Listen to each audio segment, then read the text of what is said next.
ഞാൻ doctor MP. മണി. ഇന്ന് ഫെബ്രുവരി 4 ലോക ക്യാൻസർ ദിനമാണ്. ഇപ്പോൾ ക്യാൻസർ രോഗികളാകുന്നവരുടെ എണ്ണം കൂടിക്കൊണ്ടിരിക്കുകയാണ്. ഇവരെല്ലാവരും പറയുന്നൊരു കാര്യം, ഏറ്റവും കൂടുതൽ ജനങ്ങളെ ദുരിതത്തിലാക്കുന്ന രോഗം ഏതാണെന്ന് ചോദിച്ചാൽ എല്ലാവരും പറയുന്ന ഉത്തരം ഇപ്പോൾ അത് ക്യാൻസറാണ് എന്നാണ്. കാരണം അതിൻ്റെ പ്രധാന കാരണമെന്ന് പറയുന്നത് ജനങ്ങളുടെ അശ്രദ്ധ തന്നെയാണ്. ഈ അശ്രദ്ധ കാരണം ക്യാൻസറിൻ്റെ ആദ്യ ഭാഗങ്ങളിൽ വരുന്ന അസ്വസ്ഥതകളും പ്രശ്നങ്ങളും എല്ലാം ഇവർ കൈകാര്യം ചെയ്യാൻ പോവില്ല, ആശുപത്രിയിൽ പോവില്ല, ചില സ്വയം കൈകാര്യം ചെയ്യും.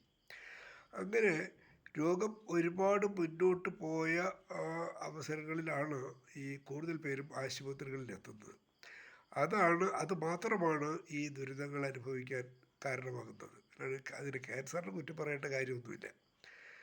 ഈ ക്യാൻസർ എന്നുള്ള വാക്ക് ഗ്രീക്ക് ഭാഷയിൽ നിന്ന് വന്നതാണ്. ജഡ് എന്നാണ് ഈ വാക്കിൻ്റെ അർത്ഥം. ജഡിനെ ശ്രദ്ധിച്ചാൽ അറിയാം, അതിൻ്റെ ശരീരം വൃത്താകൃതിയിലാണ്, അതിൻ്റെ 4 വശവും കാലുകളാണ്. അതുപോലെയാണ് ഈ രോഗമെന്നാണ് വിദഗ്ധർ പറയുന്നത്. അതായത് ശരീരത്തിൻ്റെ ഏതെങ്കിലും ഒരു ഭാഗത്ത് ഇത് ആരംഭിക്കുകയും പിന്നെ ജഡിൻ്റെ കാലുകൾ പോലെ ഇത് മറ്റ് ശരീരത്തിൻ്റെ മറ്റ് അവയവങ്ങളിലേക്ക് വ്യാപിക്കുകയാണ് ചെയ്യുന്നത്, ബാധിക്കുകയാണ്. അതാണ് അതിൻ്റെ പ്രശ്നം. അപ്പോൾ യഥാർത്ഥത്തിൽ ഈ ക്യാൻസർ എന്ന വാക്ക് കേൾക്കാൻ പോലും ഭയമാണ് പലർക്കും. അത്രമാത്രം ഒരു ഭീകര സംഭവമായിട്ടാണ് ഇതിൻ്റെ ജനങ്ങൾ കാണുന്നത്. ഇത് ബാധിച്ചു കഴിഞ്ഞാൽ പിന്നെ രോഗശമനം എളുപ്പമല്ല, സാധ്യമല്ല എന്ന് തന്നെയാണ് എല്ലാവരും ഇപ്പോഴും വിശ്വസിക്കുന്നത്. ജീവിതത്തിൻ്റെ പൂർണ്ണ വിരാമത്തിലേക്കുള്ള അടുപ്പമാണ്, കൂടുതൽ അടുത്തുകൊണ്ടിരിക്കുന്നതൊക്കെയാണ് ഒരുപാട് പേരുടെ വിശ്വാസം ഇപ്പോഴും. സത്യത്തിൽ ഇത്രമാത്രം ഭയപ്പെടേണ്ട കാര്യമൊന്നും ക്യാൻസറിനെ സംബന്ധിച്ചില്ല. ഇത് ഒരു പുതിയ രോഗമല്ല. ഈജിപ്തിലെ ഈ ശവക്കല്ലറകളിൽ ശവം സൂക്ഷിച്ച് വയ്ക്കുന്ന കുറേ ശവക്കല്ലറകളുണ്ടത്രേ, കേട്ടിട്ടുണ്ടല്ലോ നമ്മൾ. അത് 7000 കൊല്ലം വരെ പഴക്കമുള്ള പല ശവശരീരങ്ങളിലും അവർ ജീവിച്ചിരുന്ന കാലത്ത് ക്യാൻസർ ഉണ്ടായതിൻ്റെ തെളിവുകളുണ്ടെന്നാണ് പറയുന്നത്. അപ്പോൾ ഇതൊരു പുതിയ രോഗമാണെന്ന് പറയാൻ ഒരു സാധ്യതയില്ല. എല്ലാം നേരത്തെ, അല്ലെങ്കിൽ മനുഷ്യരാശിയോളം തന്നെ പഴക്കമുള്ള രോഗങ്ങളിൽ ഒന്നായിരിക്കും ക്യാൻസർ, അതിനും സംശയമൊന്നുമില്ല. പക്ഷേ ഇവിടെ നമുക്ക് ഇതിന് ഏറ്റവും പ്രധാന പ്രശ്നം എന്താണെന്ന് വെച്ചാൽ, ജനങ്ങൾക്ക് ഈ രോഗത്തെക്കുറിച്ച് കൃത്യമായ ഒരു ധാരണയില്ല, കൃത്യമായ ഒരു വിവരവുമില്ല. അതാണ് ഇവിടെ സംഭവിച്ച ഏറ്റവും വലിയ പ്രശ്നം. ഉള്ളത് മുഴുവൻ അബദ്ധവിശ്വാസങ്ങളാണ്. ഇത് മഹാരോഗമാണ്, പരിഹാരമില്ല, മരിച്ചു പോവും, എന്തൊക്കെയോ കാരണങ്ങളാണ് അവർ കാണുന്നത്. പക്ഷേ നമ്മൾ ഈ ശാസ്ത്രം എന്ന് പറയുന്നത് ശാസ്ത്രത്തിൻ്റെ എല്ലാ മേഖലകളിലും നമ്മൾ ഒരുപാട് മുന്നോട്ട് പോയിട്ടുണ്ട്. മനുഷ്യരാശി ഒരുപാട് പുതിയ അറിവുകൾ നമുക്ക് സ്വന്തമായുണ്ട് ഇന്നിവിടെ. പക്ഷേ ഇതൊന്നും ജനങ്ങളിൽ എത്താനുള്ള സംവിധാനങ്ങൾ നമ്മുടെ ഭാഗത്തില്ല. നമ്മുടെ ഭരണകൂടങ്ങൾക്കൊന്നും ഇത്തരം കാര്യങ്ങളിൽ ബോധവൽക്കരണം നടത്താനായിരുന്നു അവർക്ക് താല്പര്യമില്ല, അത് സംഭവിക്കുന്നുമില്ല. ഇവിടെ സംവിധാനങ്ങളൊക്കെ ഉണ്ടെങ്കിലും ഒന്നും വേണ്ട രീതിയിൽ പ്രവർത്തിക്കുന്നില്ല. അതാണ് ജനങ്ങൾ ഈ അജ്ഞതയും അബദ്ധവിശ്വാസങ്ങളുമായിട്ട് നടക്കുന്നതും ദുരിതങ്ങൾ അനുഭവിക്കുന്നതും. വേറെ വൈദ്യശാസ്ത്രത്തെ കുറ്റം പറയേണ്ടൊന്നും കാര്യമില്ല. അപ്പോൾ നമ്മൾ മനസ്സിലാക്കേണ്ട ഏറ്റവും യാഥാർത്ഥ്യം എന്താണെന്ന് വെച്ചാൽ, ഈ ഒരു കാലത്ത് രോഗങ്ങളുണ്ടാകുന്നത് രോഗാണുക്കളാണ് എന്ന് രോഗാണുക്കളെ കണ്ടെത്തിയതിന് ശേഷം അങ്ങനൊരു വിശ്വാസം ഉണ്ടായിരുന്നു. രോഗാണുക്കൾ അകത്ത് ചെന്നാൽ രോഗമുണ്ടാകും. കുറേ കഴിഞ്ഞപ്പോഴാണ് മനസ്സിലായത്, ഈ രോഗാണുക്കൾ അകത്ത് ചെന്നാലും കുറേ പേരിൽ അല്ലെങ്കിൽ ചിലരിൽ രോഗങ്ങളൊന്നും ഉണ്ടാകുന്നില്ല, അവരുടെ ആരോഗ്യത്തിന് കോട്ടം തട്ടുന്നില്ല. ആ പഠനത്തിൽ നിന്നാണ് മനസ്സിലായത്, രോഗാണുക്കൾ അകത്ത് പ്രവേശിച്ചാലും രോഗാണുക്കളെ ചെറുത്ത് നിൽക്കാനും രോഗങ്ങൾ ഉണ്ടാകാതിരിക്കാനും ഇവരുടെ ഉള്ളിൽ സഹജമായ ഒരു സംവിധാനം എന്തോ ഉണ്ട്. അത് കൂടുതൽ അടുത്തറിഞ്ഞതാണ് നമ്മുടെ സ്വയം രോഗപ്രതിരോധ ശേഷി എന്ന് പറയുന്നത്, ഇംഗ്ലീഷിൽ ഇമ്മ്യൂണിറ്റി. ക്യാൻസറിനും ഇത് ബാധകമാണ്. ഒരുപാട് പേരിൽ ക്യാൻസർ ഉണ്ടാകുന്നത് പ്രതിരോധശേഷി കുറയുന്നതിൻ്റെ ഭാഗമായിട്ടാണ്. പ്രതിരോധശേഷി കുറയുമ്പോൾ അണുബാധകൾ ഉണ്ടാകാൻ എളുപ്പമാകും. ഇതിൽ നിന്നാണ് ഒരുപാട് പേരിൽ ക്യാൻസർ ഉണ്ടാകുന്നത്. പലതരത്തിലുള്ള ക്യാൻസറുകളുണ്ട്. പക്ഷേ ഇതൊരു വലിയ വിഷയമാണ്. പുതിയ അറിവുകളാണ്. അത് ഈ നമ്മൾ കോട്ടയം മെഡിക്കൽ കോളേജിലെ വൈസ് പ്രിൻസിപ്പലും ക്യാൻസർ ൻ്റെ വളരെ വിദഗ്ധരുമായിരുന്ന doctor C P Mathew sir എപ്പോഴും പറയാറുണ്ട്, ഈ രോഗം വരാതിരിക്കാനും ക്യാൻസർ ബാധിക്കാതിരിക്കാനും വന്നാൽ ചികിത്സ കൂടുതൽ ഫലപ്രദമാകാനും നമ്മൾ ഏറ്റവും കൂടുതൽ ശ്രദ്ധിക്കേണ്ടത് രോഗിയുടെ പ്രതിരോധശേഷി മെച്ചപ്പെട്ട അവസ്ഥയിലാക്കുക എന്നുള്ളതാണ്. അതിൽ അദ്ദേഹം ആയുർവേദ മരുന്നുകളും സിദ്ധമരുന്നുകളും ഹോമിയോപ്പതി മരുന്നുകളൊക്കെ മറ്റേ ചികിത്സയുടെ മോഡേൺ മെഡിസിൻ്റെ ചികിത്സയുടെ കൂടെ നൽകാറുണ്ടായിരുന്നു. ഒരുപാട് പേര് അങ്ങനെ രോഗശാന്തി വളരെ വളരെ വേഗം നേടിയതായിട്ട് എനിക്കറിയാം. ഞാൻ നേരിട്ട് കണ്ടിട്ടുണ്ട്. അപ്പോൾ ഇവിടെ നമ്മളൊരു രോഗത്തിന് വൈദ്യശാസ്ത്രം നിർദ്ദേശിക്കുന്ന ചികിത്സയിലപ്പുറം കുറേ കാര്യങ്ങൾ ചിന്തിക്കേണ്ടിയിരിക്കുന്നു. ഈ രോഗികളാകുന്നവരുടെ പ്രതിരോധശേഷി മെച്ചപ്പെടുത്തിയെടുക്കണം. ഈ പ്രതിരോധശേഷി മെച്ചപ്പെടുത്തിയെടുക്കുന്നതിൻ്റെ കാരണങ്ങൾ, ഇല്ലെങ്കിൽ എന്താണ് ഇങ്ങനെ ഒരുപാട് രോഗികൾ ഉണ്ടാകുന്നത്, അതിൻ്റെ കാരണം നമ്മൾ ചർച്ച ചെയ്യാറില്ല. ഈ പ്രധാന കാരണം നമ്മുടെ ജീവിതശൈലിയിൽ വന്ന മാറ്റങ്ങളാണ്. 2 നമ്മുടെ ആഹാരശീലങ്ങളിൽ വന്ന മാറ്റങ്ങളാണ്. 3 ഈ നീണ്ടകാലം നിലനിൽക്കുന്ന മാനസിക സംഘർഷമാണ്. ഈ പിരിമുറുക്കത്തിലാണ് ഇപ്പോൾ എല്ലാവരും പറയുന്നൊരു വാക്കുണ്ട്, ടെൻഷൻ. നമ്മുടെ പ്രതിരോധശേഷി നശിപ്പിക്കുന്ന ഒരു ഘടകമാണ്. ഈ ചില വിദഗ്ധർ ചൂണ്ടിക്കാണിച്ചൊരു കാര്യമുണ്ട്, ഏത് രോഗമാട്ടെ, ഈ കൂലിപ്പണിക്കാരിലും പുറമ്പോക്കിൽ ജീവിക്കുന്നവരിലും നാടോടികളിലും തീരെ കുറവാണ് എന്ന്. കാരണം അതിൻ്റെ പ്രധാന കാരണം അവർ മാനസിക സംഘർഷം എടുക്കുന്നില്ല കാര്യമായിട്ട് എന്നുള്ളതാണ്. അവർക്ക് മാനസിക സംഘർഷം കുറവാണ്. അതുകൊണ്ട് അവർ പ്രതിരോധശേഷി മെച്ചപ്പെട്ട അവസ്ഥയിലാണ്. അവർക്ക് രോഗം ഉണ്ടാകാനുള്ള സാധ്യതകൾ കുറവാണ്. ഈ പ്രതിരോധശേഷി മെച്ചപ്പെടുത്തുന്ന കാര്യത്തിൽ നമ്മുടെ ജീവിതശൈലി വളരെ പ്രധാനപ്പെട്ടതാണ്. ഈ ഒരുപാട് രോഗികളിൽ ഇപ്പോൾ എല്ലാവരും പറയുന്നൊരു ഭാഷയുണ്ട്, വൈറ്റമിൻ ഡി കുറവാണ്. വൈറ്റമിൻ ഡി പ്രതിരോധശേഷി മെച്ചപ്പെടുത്തുന്ന കാര്യത്തിൽ വളരെ പ്രധാനപ്പെട്ട ഒരു ജീവകമാണ്. ഇത് കുറവാണ്. എന്തുകൊണ്ട് ഇത് കുറയുന്നു എന്ന് നമ്മളാരും ചിന്തിക്കാറുമില്ല, ചർച്ച ചെയ്യാറുമില്ല. നമ്മുടെ സൂര്യപ്രകാശമുണ്ട്, അതിനാണ് നമ്മൾ സൺഷൈൻ വൈറ്റമിൻ, ജീവകൻ ഡി സൺഷൈൻ വൈറ്റമിൻ എന്ന് പറയുന്നത്. രാവിലെ ഒരു അരമണിക്കൂർ നേരം വെയിൽ കൊണ്ടാൽ മതി. 9 മണിക്ക് മുമ്പുള്ള വെയിൽ നമ്മൾ ചെയ്യുന്നില്ല.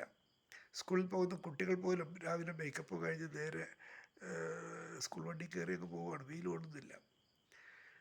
അപ്പം ജീവകം ഡിയുടെ കുറവ് നമ്മൾ വളരെ ശ്രദ്ധിക്കേണ്ടിയിരിക്കുന്നു. പിന്നെ നമ്മുടെ ഈ വ്യായാമത്തിനും നമുക്ക് പലർക്കും സമയമില്ല. വ്യായാമം ചെയ്യാനോ ജോലി ചെയ്യാനോ ഒന്നിനും സമയമില്ല.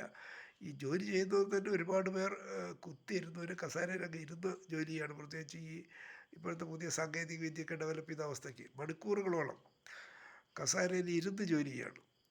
അവിടെയും പലരും AC റൂമിലായിരിക്കും. ഈ പ്രതിരോധശേഷി കുറയുന്നതിന് ഒരുപാട് കാരണങ്ങളാണ്. പിന്നെ ആഹാരശീലം. പലരും വീടുകളിൽ നിന്നല്ല കൂടുതൽ പേര് ഇപ്പോൾ ആഹാരം കഴിക്കുന്നത്, എല്ലാവരും പുറത്തുനിന്ന്.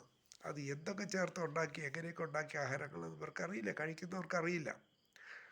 പിന്നെ പിരിമുറുക്കം. ഇതെല്ലാം ഈ പ്രതിരോധശേഷി കുറയാൻ വ്യക്തമായ കാരണങ്ങളാണ്. പ്രതിരോധശേഷി കുറയുമ്പോൾ അണുബാധകളുണ്ടാകും, രോഗങ്ങളുണ്ടാകും.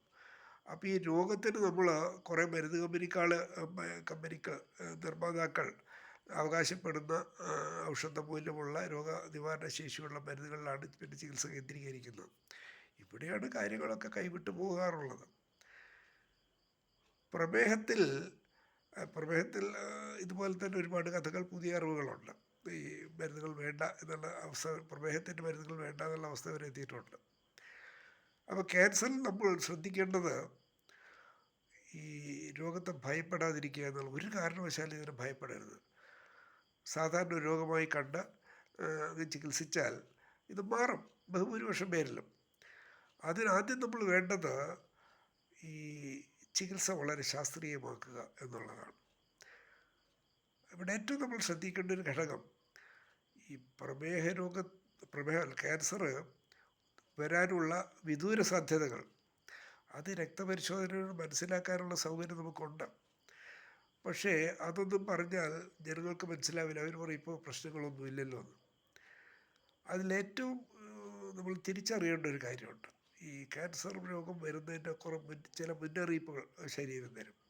പ്രത്യേകിച്ച് ഇപ്പം നെഞ്ചരിച്ചിൽ, ദഹനേന്ദ്രിയ വ്യൂഹത്തിൽ പ്രത്യേകിച്ച് അന്നനാളത്തിൽ ക്യാൻസർ ഉണ്ടാകാനുള്ള സാധ്യതകൾ, അതിൻ്റെ അറിയിപ്പാണ് പലരിലും നെഞ്ചരിച്ചിൽ എന്ന് പറയുന്നത്. ഇത് ഗ്യാസാണ് എന്ന് പറയണല്ല. കൂടുതൽ പേരും മരുന്ന് കടയിൽ പോയി ഗ്യാസിൻ്റെ ഗുളിക ഉണ്ടോ എന്ന് ചോദിച്ച് മേടിച്ച് കഴിക്കും. ആയുർവേദ കടയിൽ പോയിട്ട് ഒരു ഡോസ് മരുന്നെന്നാണ് കൂടുതൽ പേര് പറയാറുള്ളത്. അതുപോലെ ഈ മലത്തിലൂടെ രക്തം കാണുമ്പോൾ എല്ലാവരും രോഗനിർണയം നടത്തിയിരിക്കും. അത് പൈൽസാണ്. അത് വൻകുടലിൽ ക്യാൻസർ ഉണ്ടാകാനുള്ളതിൻ്റെ സാധ്യതകളായിരിക്കും ഒരുപാട് പേരിൽ ഈ വൻകുടലിൽ അതാണ് മലത്തിലൂടെ രക്തം പോകുന്നത്. അതൊക്കെ ഈ സ്വയം മരുന്ന് മേടിച്ച് ചികിത്സയുടെ ഭാഗമായി രോഗം മുന്നോട്ട് പോകും. കൃത്യമായ രോഗനിർണയം നടത്താൻ താമസം വരും. ആശുപത്രിയിൽ എത്തുമ്പോഴേക്കും രോഗം ഒരുപാട് മുന്നോട്ട് പോയി കാണും. അതുപോലെ തന്നെ ഈ സ്ത്രീകളുടെ കേസുണ്ട്, ഈ വെള്ളപ്പൊക്ക് എന്ന് പറയുന്നത്. ഇതിപ്പോഴും നമ്മുടെ നാട്ടിൽ അസ്ഥി ഒരുക്കുന്നതാണ് ഈ കൂടുതൽ പേരും പറയുന്നത്. എങ്ങനെയാണ് ഈ അസ്ഥി ഒരുക്കുന്നതെന്ന് നമുക്കറിയില്ല, പക്ഷെ അങ്ങനെ പറയുന്നു. ഇത് ചിലർക്കത് ദുർഗന്ധത്തോട് കൂടി പോകും. ഈ ഗർഭാശയ മുഖത്തുണ്ടാകുന്ന അണുബാധകളുടെ ഭാഗമായിട്ടായിരിക്കും ഇത് പലരിലും സംഭവിക്കുന്നത്. എല്ലാവരിലും അങ്ങനെ ആകണമെന്നില്ല. ഇത് അശാസ്ത്രീയമായി ചികിത്സയിലൂടെ മുന്നോട്ട് പോകുമ്പോൾ രോഗം അതിൻ്റെ വഴിക്ക് മുന്നോട്ട് പോകും. അത് ക്യാൻസറായി മാറും. അതുപോലെ തന്നെ ബാക്കിയകത്തുള്ള ചെറിയ മുറിവുകൾ ക്യാൻസറിൻ്റെ ആരംഭമായിട്ട് അങ്ങനെയൊക്കെ വരുമ്പോൾ ഇത് വായ്പുണ്ണ് എന്ന് പറഞ്ഞിട്ടാണ് സ്വയം ചികിത്സിക്കുന്നത് പലരും. അപ്പോൾ ക്യാൻസറിന്റെ ജനങ്ങൾ ഭയപ്പെടാനുള്ള കാരണം ജനങ്ങൾ തന്നെയാണ്. കാരണം ഈ അശാസ്ത്രീയമായ രോഗനിർണയം, ശരീരം ക്യാൻസർ വരാനുള്ള സാധ്യതകളുടെ മുന്നറിയിപ്പുകൾ തരുന്നത് നമ്മൾ പൂർണ്ണമായിട്ട് അവഗണിക്കുന്നു. ഡോക്ടർമാർ പറഞ്ഞാൽ പോലും പലർക്കും അത് കേൾക്കാനുള്ള ക്ഷമയില്ല. ഇത് കാര്യമായ പ്രശ്നങ്ങളൊന്നുമില്ലല്ലോ എന്നാണ് അവർ പറയുന്നത്. ഇപ്പോൾ സത്യം പറഞ്ഞാൽ ഈ വെറ്റില മുറുക്ക്, ബീഡി വലി, സിഗരറ്റ് വലി, പൊടിവലി, മദ്യപാനം, ഇതൊക്കെ ഇതിൻ്റെ ക്യാൻസറിനുണ്ടാകാനുള്ള കാരണങ്ങളാകാം എന്ന് ഒരുപാട് പേർക്ക് അറിയാം. അതിൻ്റെ ഫലമായിട്ടാണെന്ന് തോന്നുന്നു ഇപ്പോൾ ഈ പുകവലിക്കാരൊക്കെ വളരെ കുറവാണ് കാണുന്നത്. അതുപോലെ മുറുക്കുന്നവരും വളരെ കുറവാണ് കാണുന്നത്. മദ്യം കുടിക്കുന്നവരെണ്ണത്തിൽ കുറവുണ്ടായോ അത് കൂടുതലായോ എന്നുള്ളത് നമ്മൾ ഒന്ന് പഠിക്കേണ്ട കാര്യമാണ്. അത് ഉറപ്പ് പറയാൻ വയ്യ. കാരണം ബിവറേജിൻ്റെ മുമ്പിലൊക്കെ തിരക്കുണ്ടെന്നാണ് കേൾക്കുന്നത്. മറ്റു കാര്യങ്ങളിൽ കുറവ് വന്നിട്ടില്ല, പക്ഷെ ക്യാൻസറിൻ്റെ കാര്യത്തിൽ കുറവ് വന്നിട്ടില്ല. അത് ഈ രോഗത്തെക്കുറിച്ചുള്ള അജ്ഞത കാരണം മൂലം മാത്രമാണ്, അജ്ഞത മൂലമാണ് സംഭവിക്കുന്നത്. അപ്പോൾ രോഗത്തിൻ്റെ അണുബാധകളെ ചെറുക്കുക, പ്രതിരോധശേഷി മെച്ചപ്പെടുത്തുക, ഇത്തരം കാര്യങ്ങളിൽ ഒരുപാട് സംവിധാനങ്ങളുണ്ട്. അപ്പോൾ ഇങ്ങനെയൊക്കെ പറയുമ്പോൾ ഈ പലരും ഇപ്പോൾ ഫേസ്ബുക്കിലൂടെ തന്നെ ഇതിന് കമൻറ്റ് ചോദിക്കുക, അതെന്താ പറഞ്ഞു തന്നെ കേൾക്കട്ടെ, ചെയ്തു നോക്കട്ടെ. അപ്പോൾ ഈ പണ്ട് ഒറ്റമൂലിക്കാർ പറയുമ്പോൾ അതൊന്ന് പറഞ്ഞത് നമ്മൾ നോക്കട്ടെ. ഒരു രോഗനിർണയം ആദ്യം നടത്തണം, അത് കൃത്യമായിരിക്കണം. അപ്പോൾ അതിനാദ്യമായിട്ട് ഒരു ഡോക്ടറെ കാണുക തന്നെ വേണം. ഡോക്ടറെ കണ്ട് അദ്ദേഹം ആവശ്യമായ, പ്രത്യേകിച്ച് പ്രധാനമായിട്ട് രക്തപരിശോധന, അത് നടത്തി കഴിയുമ്പോൾ ഏകദേശം ഒരു ചിത്രം കിട്ടും. അതിനനുസരിച്ചായിരിക്കണം ചികിത്സ കൈകാര്യം ചെയ്യേണ്ടത്.